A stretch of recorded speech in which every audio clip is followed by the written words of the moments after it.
बंगाल की खाड़ी में समंदर ने अचानक ऐसा रौद्र रूप दिखाया कि 24 लोगों से भरा एक पूरा कार्गो जहाज देखते ही देखते पानी में समा गया। जहाज पर 24 लोग सवार थे, लेकिन अब तक सिर्फ 2 लोगों की जान बच पाई है। बाकी 22 लोग कहां हैं?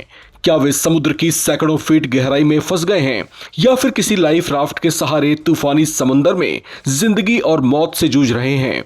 और सबसे बड़ा सवाल, आखिर ऐसा क्या हुआ कि सिंगापुर जा रहा एमवी ओशन विनर अचानक समुद्र में डूब गया? क्या बंगाल की खाड़ी का तूफानी मौसम इस तबाही की वजह बना? क्या जहाज में कोई तकनीकी खराबी आई या फिर आयरन ओर से लदा ये विशाल कार्गो जहाज किसी ऐसी मुसीबत में फंसा जिसका अंदाजा किसी को नहीं था? हादसे की लोकेशन भी कम चौंकाने वाली नहीं है। ओडिशा के पारादीप तट से करीब 240 नॉटिकल मील दूर खुले समुद्र में, जहां चारों तरफ पानी ही पानी है। भारतीय कोस्ट गार्ड और नेवी ने तुरंत मोर्चा संभाल लिया है। आसपास के जहाजों को अलर्ट कर दिया गया है। रेस्क्यू ऑपरेशन युद्ध स्तर पर चलाए जा रहे हैं। लेकिन अब असली कहानी शुरू होती है, क्योंकि एक जहाज ने लाइफ राफ्ट से 2 लोगों को जिंदा निकाल लिया है।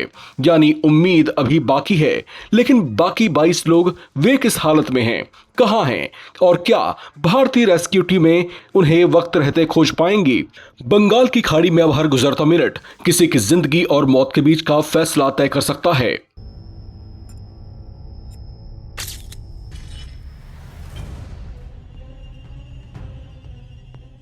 हादसे में डूबे इस जहाज का नाम बताया जा रहा है एमवी ओशन विनर। जानकारी के मुताबिक जहाज शुक्रवार को ओडिशा तट से रवाना हुआ था और अपने साथ आयरन ओर यानी लौह अयस्क लेकर सिंगापुर जा रहा था। सब कुछ सामान्य लग रहा था, लेकिन फिर अचानक जहाज से संपर्क टूट गया। सवाल यही है, आखिर ऐसा क्या हुआ कि समुद्र के बीचों बीच एक बड़ा कार्गो जहाज संकट में फंस गया?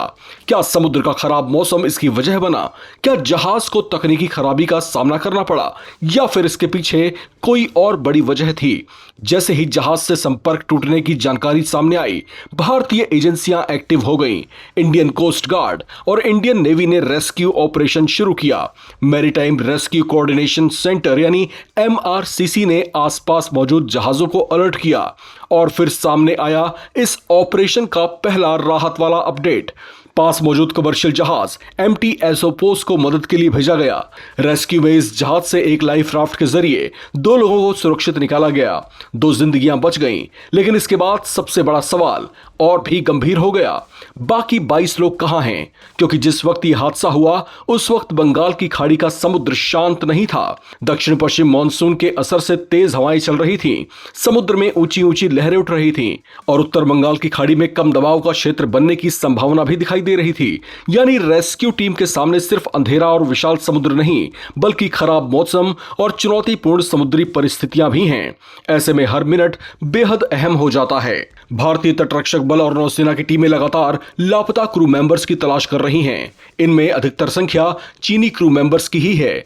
आसपास के दूसरे जहाजों को अलर्ट किया गया है ताकि समुद्र में कहीं भी लाइफ राफ्ट, मलबा या संकट में फंसा व्यक्ति दिखाई दे तो तुरंत मदद पहुंचाई जा सके। भारतीय नौसेना ने समुद्री हादसे के बाद सर्च एंड रेस्क्यू ऑपरेशन तेज कर दिया है। नौसेना की ओर से P-8I मैरीटाइम रेस्क्यू एयरक्राफ्ट को लापता क्रू मेंबर्स की तलाश में लगाया गया है। विमान समुद्र के बड़े इलाके में निगरानी करते हुए लाइफ राफ्ट और किसी भी संभावित सर्वाइवर को तलाश रहा है।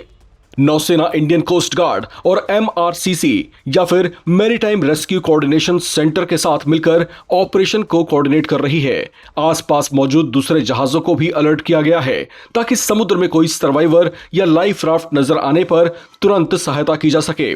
फिलहाल नौसेना का सबसे बड़ा फोकस लापता 22 क्रू मेंबर्स का जल्द से जल्द पता लगाकर उन्हें सुरक्षित बाहर निकालना है। लेकिन अब सबसे बड़ा सवाल, एमवी ओशन विनर आखिर डूबा कैसे? क्या सिर्फ खराब मौसम जिम्मेदार था? क्या जहाज पर कोई तकनीकी समस्या थी? क्या कार्गो के कारण संतुलन बिगड़ा या फिर हादसे की कोई और वजह है? फिलहाल हादसे का असली कारण साफ नहीं है। जांच के बाद ही तस्वीर साफ हो पाएगी। लेकिन इस वक्त प्राथमिकता सिर्फ एक है, समुद्र में लापता 22 लोगों को ढूंढ निकालना और उन्हें सुरक्षित वापस लाना। बंगाल की खाड़ी का विशाल समुद्र, खराब मौसम और जिंदगी की तलाश में जुटी भारतीय रेस्क्यू टीमें। अब सबकी नजर इस ऑपरेशन के अगले अपडेट पर है। क्या बाकी 22 लोगों को जिंदा बचाया जा सकेगा? यही इस वक्त का सबसे बड़ा सवाल है। देखते रहें नव भारत टाइम्स।